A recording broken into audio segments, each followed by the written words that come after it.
Y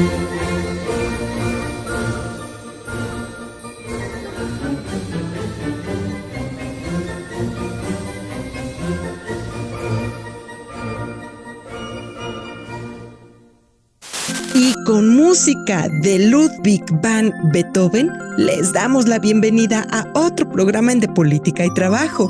Yo soy Azu y desde aquí les mandamos un saludo a todas aquellas personas que amablemente nos acompañan. Les agradecemos que estén aquí con nosotros, sintonizándonos una vez más. Esperamos que nos acompañen a lo largo de estos minutos, en donde estaremos tratando temas muy interesantes vinculados al acontecer político y social de nuestro país. Y pues sí, en esta ocasión comenzamos nuestro programa con una pieza que con toda seguridad todos hemos escuchado alguna vez. Como suele suceder en casos como este, todos hemos escuchado esta pieza, pero pocos, muy pocos podemos identificar su origen. En esta ocasión les hemos presentado la celebérrima marcha turca sobre las ruinas de Atenas del compositor alemán Ludwig van Beethoven, una pieza que lamentablemente ha sido identificada o asociada desde hace ya varias décadas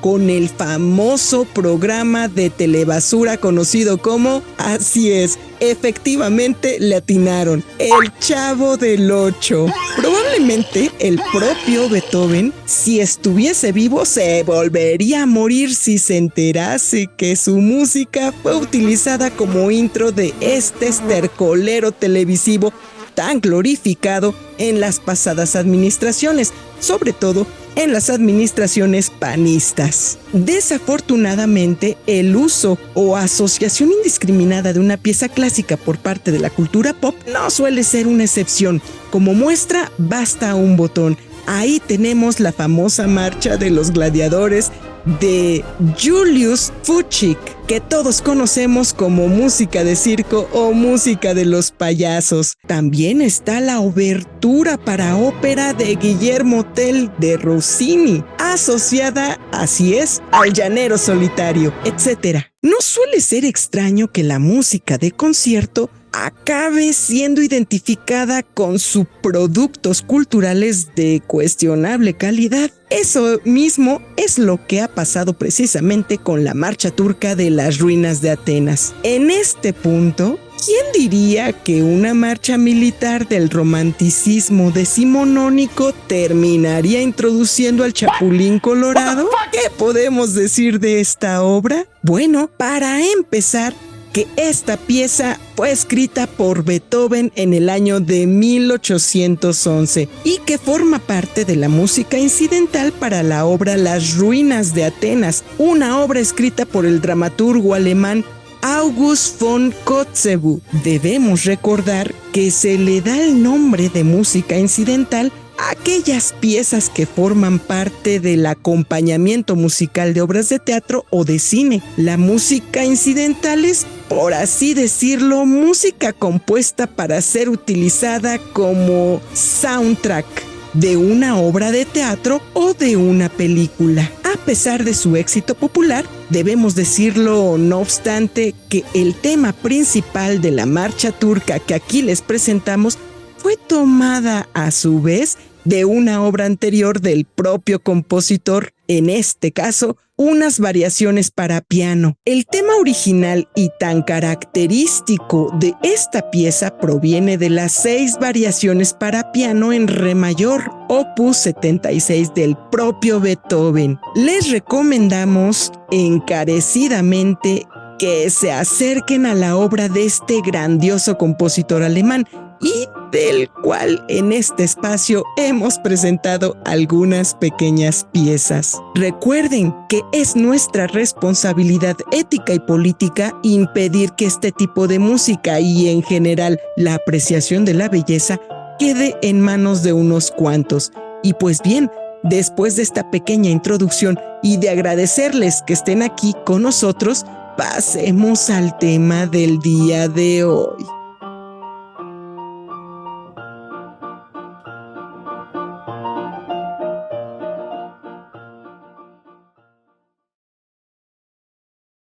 ¿Qué es lo que tenemos para esta semana? Esta semana ha estado cargada de mucha información. Desde luego, la noticia más importante de la semana tiene que ver con la descomunal destrucción que el paso del huracán Otis dejó a lo largo de la costa pacífica mexicana, particularmente en el puerto de Acapulco. Con una ciudad materialmente devastada, incomunicada y saqueada, el huracán exhibió crudamente la negligencia, incompetencia e ineptitud de los 3 niveles de gobierno, el local, el estatal y el federal. Frente a esta tragedia, el presidente del país ha hecho llamados disuasorios a no destacar la ineptitud del gobierno en estos hechos y a concentrarse más bien en el apoyo a los damnificados. Sin embargo, aquí en De Política y Trabajo les preguntamos, ¿ustedes recuerdan alguna ciudad en los Estados Unidos, Cuba o el Caribe en donde se haya presentado un caos similar, lleno de saqueos y depredación después del paso de un huracán? Algo que el presidente convenientemente no ha destacado en sus mediáticas declaraciones es que la reconstrucción del puerto de Acapulco se llevará a cabo con un fondo para desastres naturales contraído con el Banco Mundial y el cual asciende a más de $450 millones.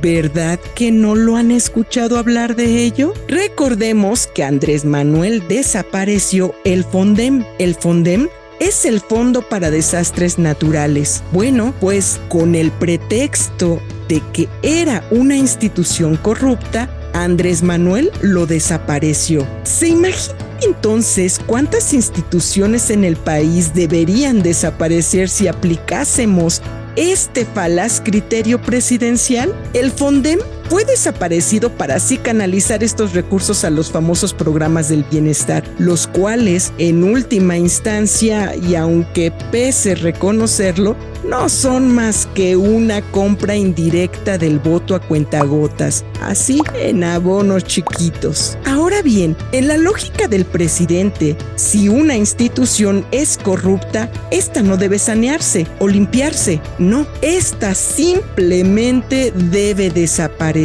De todo esto, hay que destacar también que José María Tapia, ex senador priista y exdirector del corruptísimo FONDEM, ¿qué creen? Busca ser postulado, adivinen por quién. Sí, le atinaron, por Morena, como candidato a la alcaldía de Querétaro en 2024. Ya para terminar, destacamos el jugoso megapuente que la gobernadora del Estado de México, sí, nos referimos a Delfina Gómez, regaló al Sindicato de la Educación de aquella entidad, continuando con la inquebrantable tradición de la haraganería burocrática y sindical mexicana.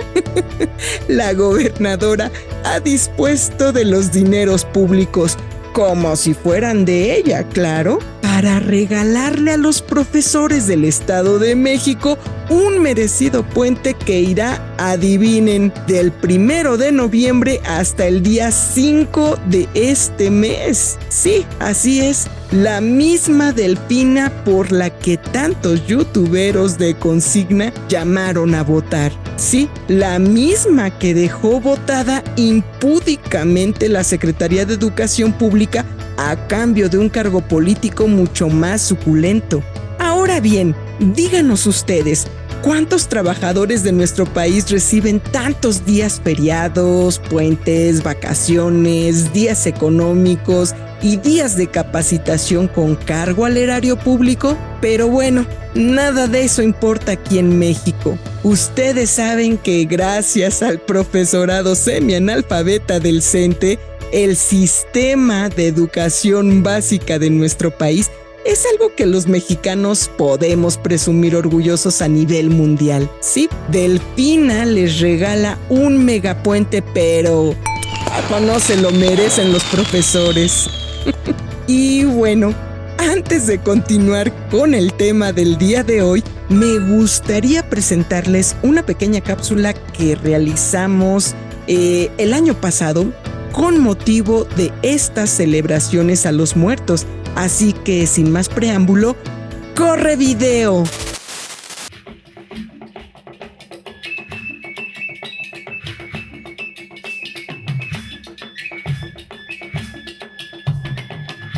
Desde la sangre y los zompantli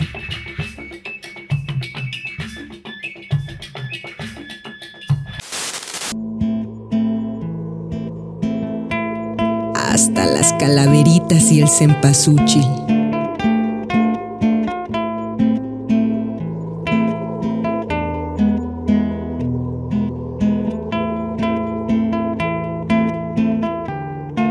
¿Por qué el Día de Muertos es una de las máximas expresiones de nuestra identidad cultural?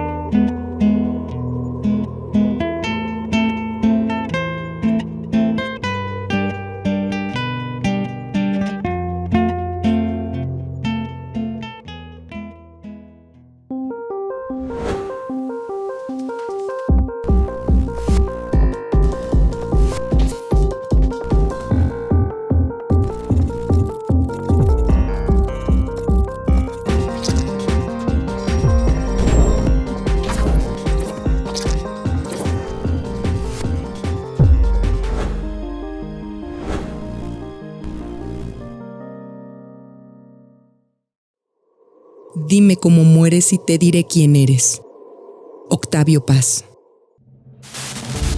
Las celebraciones del Día de Muertos, llevadas a cabo los días 1 y 2 de noviembre de cada año, constituyen, probablemente, una de las pocas conmemoraciones que aún preservan nuestra identidad cultural como mexicanos.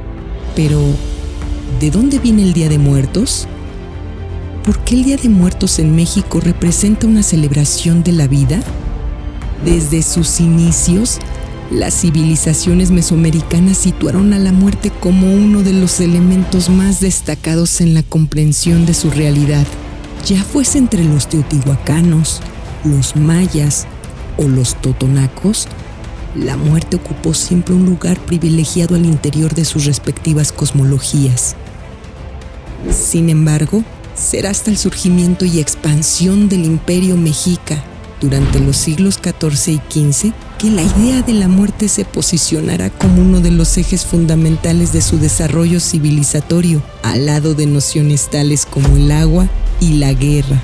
En efecto, ya en el Templo Mayor, en pleno corazón de México, Tenochtitlán, se situaban dos grandes templos ceremoniales, uno de ellos consagrado a Tlaloc, dios del agua, y el otro a Huitzilopochtli, dios de la guerra. Circundando a estas dos impresionantes edificaciones se encontraba una gran empalizada de cráneos humanos denominada Zompantli.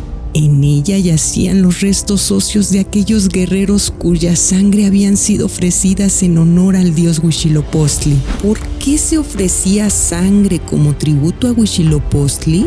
La respuesta a esta pregunta debemos encontrarla en la propia religión mexica.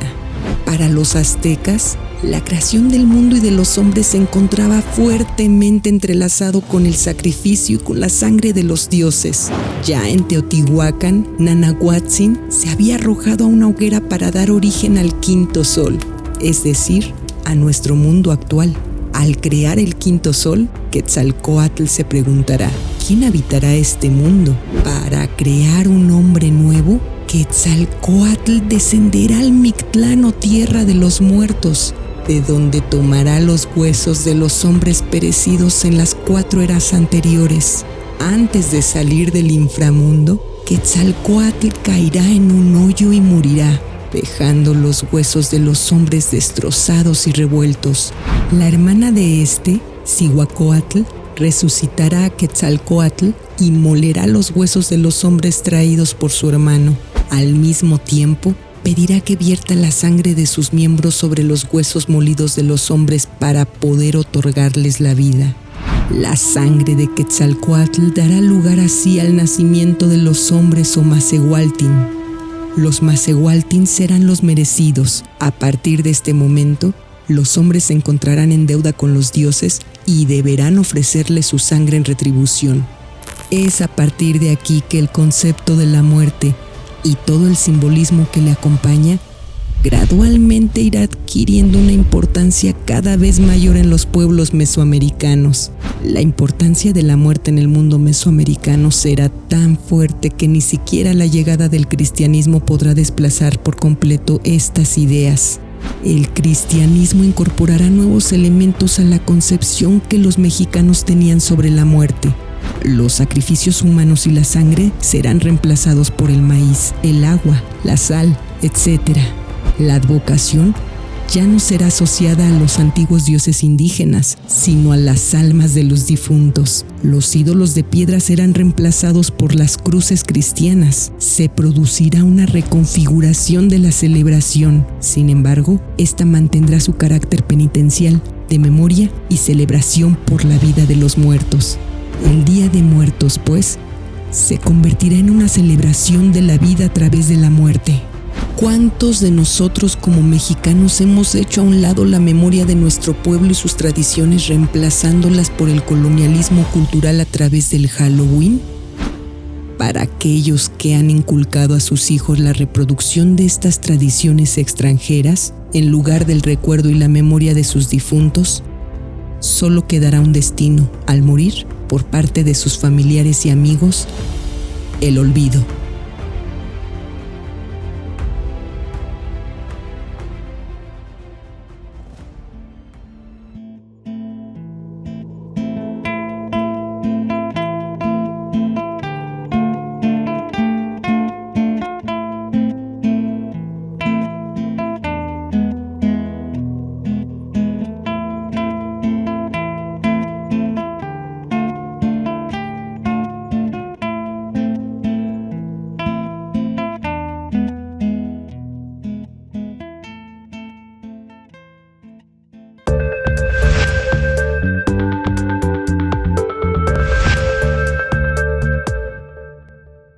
Tal y como lo mencionábamos en la cápsula, la celebración del Día de Muertos constituye una de las poquísimas tradiciones que aún preservan nuestra identidad cultural como mexicanos. Ante el avasallamiento colonialista de los medios de comunicación, las festividades consagradas a los muertos en nuestro país, aunque exangües, aún sobreviven. Si bien el culto a los muertos pareciera ser un patrón de comportamiento antropológico casi universal, la forma en la que se presenta en nuestro país le otorga un significado y un valor sui generis al mismo. Es básicamente el sincretismo religioso entre las creencias indígenas y las creencias cristianas las que han moldeado nuestra comprensión del más allá desde hace más de 500 años. ¿Cuáles son los principales elementos que han definido el culto a los muertos de nuestro país? ¿Cómo se originó el Día de Muertos en México? Para comprender los orígenes del Día de Muertos en México, debemos aproximarnos a la comprensión teológica de la realidad por parte de los antiguos pueblos mesoamericanos. ¿Cómo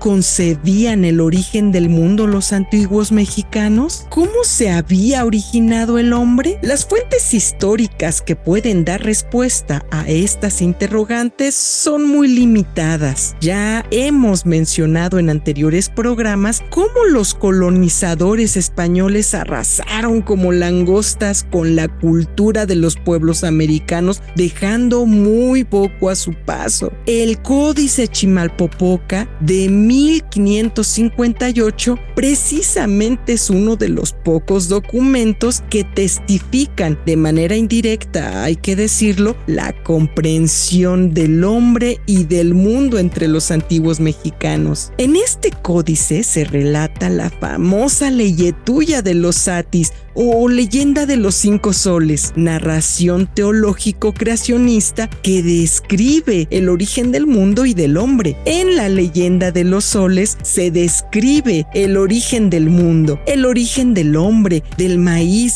de la agricultura, de las ciencias y de las artes, etc. Pues bien, para abreviar un poco esta narración, debemos decir que según esta leyenda, nuestro mundo actual fue creado en Teotihuacán en tiempos pretéritos. Antes Antes de que los dioses crearan el mundo en el que vivimos, existieron 4 mundos anteriores que le precedieron, los cuales fueron habitados a su vez por seres humanos distintos a nosotros, quienes fueron exterminados por distintas causas naturales: jaguares, diluvios, lluvias de fuego, huracanes, etc. Para crear el 5º mundo, es decir, nuestro mundo actual, los dioses se reunirían en Teotihuacán. Una vez allí, los dioses Nanahuatzin y Tecusistecatl se arrojarían a una hoguera divina para dar origen con su sacrificio a un nuevo mundo, el nuestro, el 5º sol. Con el sacrificio de estos 2 dioses aparecerían en el firmamento el sol y la luna. No obstante, ambos astros permanecerían inmóviles, pues para dar origen a la vida en el mundo era necesario que tanto el sol como la luna se pusieran en movimiento, razón por la cual Nanahuatzin pidió al resto de los dioses el sacrificio de su sangre para poder poner en movimiento a los astros y así permitir el surgimiento de la vida. Los dioses ofrecerán su sangre en sacrificio y así los astros se pondrán en movimiento y en nuestro mundo surgirá la vida. A pesar de ello, este mundo únicamente estaría poblado por plantas y animales, mas no por humanos.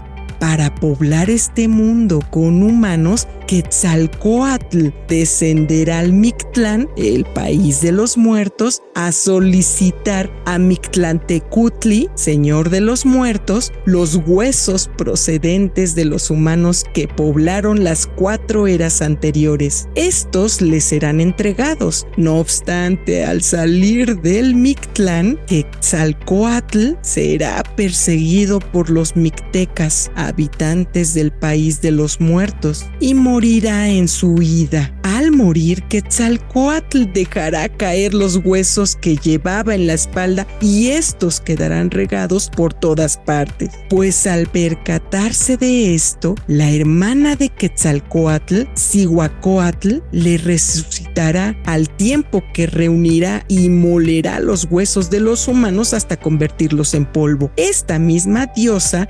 solicitará a Quetzalcóatl la sangre de su miembro para poder verterla sobre este polvo de huesos para así dar vida finalmente a los seres humanos. En este sentido, tanto Quetzalcóatl como Cihuacóatl se convertirán así en una pareja primigenia que dará vida a la especie humana. Como puede observarse, la sangre de los dioses ofrecida como sacrificio juega un papel fundamental en toda esta historia. Es la sangre de los dioses la que le otorga la vida al mundo. Es la sangre de Quetzalcóatl la que da pie al nacimiento de los hombres. Al ser creados los hombres mediante este proceso sacrificial, estos recibirán el nombre de Macehualtin, que literalmente significa los merecidos. Los hombres serán quienes han merecido la vida a manos de los dioses. Los hombres, por tanto, se encontrarán en deuda permanente con estos. A los dioses debe agradecérseles el don de la vida y por lo tanto deben recibir ofrendas de sangre, el elemento vital, como retribución a su sacrificio. Como puede verse, los rituales mesoamericanos que ofrecían sacrificios humanos a los dioses mantenían una permanente y justificada base teológico-racional. Esta base racional del ritual de sacrificio no fue vista como tal por parte de los conquistadores españoles, quienes, embrutecidos por su ignorancia, fanatismo y barbarie, atribuyeron al demonio estos sacrificios humanos. A diferencia de lo que sucede en otras culturas, las ofrendas de sangre consagradas a los dioses mesoamericanos no son motivadas por el temor a estos o a su cólera. Las ofrendas son llevadas a cabo por un impulso de retribución y agradecimiento a estos impuestos por haberle otorgado la vida a la humanidad. Las ofrendas de sangre a los dioses buscan reproducir en este sentido aquel ritual primigenio que otorgó la vida al mundo y a los hombres. En reciprocidad, ahora serán los hombres quienes con el sacrificio y ofrenda de su sangre le devolverán la vida a los dioses. El trasfondo más profundo de este ritual no será otro que la afirmación de la vida a través de la muerte, pues a diferencia del pensamiento cristiano que afirmaba la aparición espontánea y mágica de milagros a partir de la nada, el horizonte teológico de los pueblos mesoamericanos mantenía una base profundamente racional. Es por ello que el culto a la muerte en Mesoamérica se encontraba tan extendido entre las culturas teotihuacanas, zapotecas, totonacas, mexicas, etc. La muerte era reivindicada como un paso racional y necesario para la afirmación de la vida. Todas estas prácticas religiosas fueron desde luego condenadas por los conquistadores españoles y por su iglesia. Se buscó la supresión y prohibición definitiva de las mismas. Sin embargo, su persistencia obligó a las autoridades virreinales a impulsar una reconfiguración de estas, tal y como sucedió con el desplazamiento del culto a la diosa Tonantzin por la Virgen María de Guadalupe. Se buscó una fecha consagrada al culto a los muertos, muy distinta a la celebración mexica que se llevaba a cabo en agosto. Para este fin, se eligió el 2 de noviembre, fecha que marca el fin del ciclo agrícola en el hemisferio norte, cumpliéndose 9 meses exactos a partir del inicio de este ciclo, el 2 de febrero, que es el Día de la Candelaria. ¿Quién diría que estas dos fechas, el 2 de febrero y el 2 de noviembre, se hallan tan estrechamente relacionadas? Para mediados del siglo XVII, el culto a las antiguas deidades se encontraba prácticamente radicado, siendo desplazado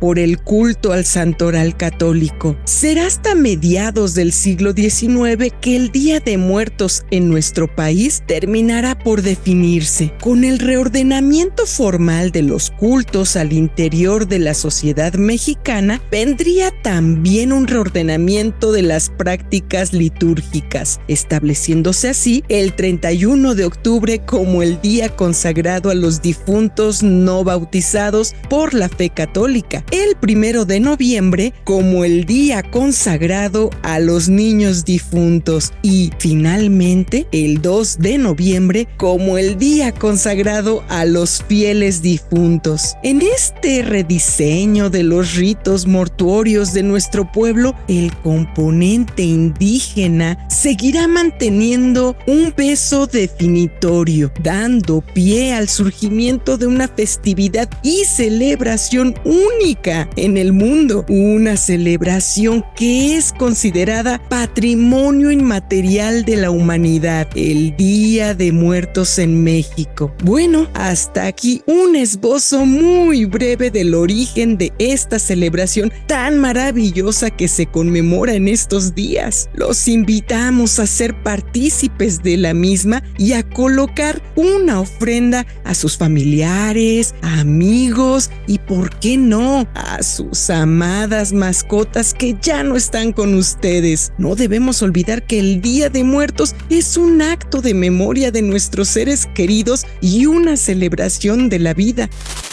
Y bueno, hemos llegado a la parte final de nuestro programa. Les agradecemos mucho su compañía. También aprovechamos para comentarles que Profe Rubén ha estado ocupado llevando a cabo algunas actividades con compañeros de otros estados.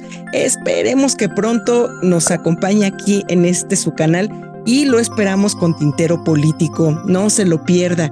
Y bueno, si ustedes todavía no se han suscrito, por favor suscríbanse, denle manita arriba porque eso nos ayuda muchísimo a nosotros. Ayúdenos a divulgar, por favor, todo nuestro trabajo y los esperamos aquí en otra emisión en De Política y Trabajo.